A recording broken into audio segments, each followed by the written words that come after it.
Let's make the easiest birria tacos of your entire life. That definitely hits the spot.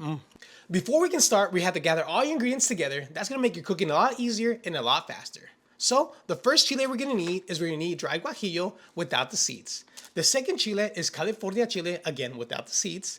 And then the third dry chile is gonna be a chile de árbol. This has a really nice kick and it balances everything out. For the next ones, we're gonna do onion, we're gonna do oregano, cumin, garlic cloves, a regular clove, some bay leaves, and a little chicken bouillon.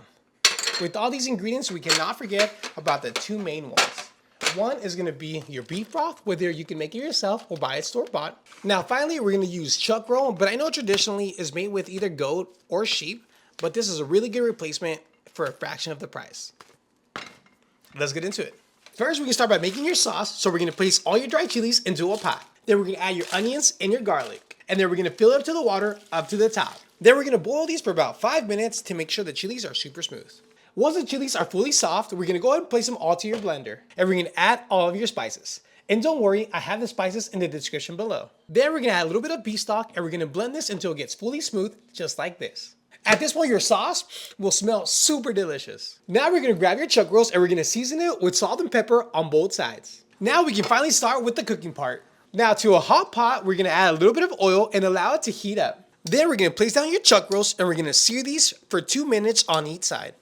The reason I sear the meat for this recipe is because it gives it a savourier taste and gives it that meaty flavor. I know some recipes don't have it, but trust me, this is a step you don't wanna miss. Once your meat is beautiful, just like me, we're gonna pour in your chili sauce and your beef stock.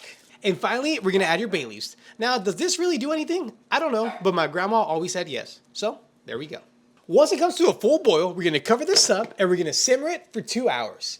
And if you need something to do for 2 hours, go watch some Netflix. Now, finally, after 2 hours, look how delicious and tender that is. Now we're gonna place all your birria onto your cutting board and then chop it really finely. And this smells super delicious. Looks so tender. Now, after you fully cut it, make sure you get a little piece and give it a quick taste. Phenomenal. Now, grab your tortilla, dip it into the broth, and then directly into your pan. Then we're gonna add the meat to one side, fold it in half, and then cook it for 30 seconds on each side. Now, finally, for the best part is the taste test. We gotta dip it into your little consommé to get that extra flavor, and then we have to give it a really try.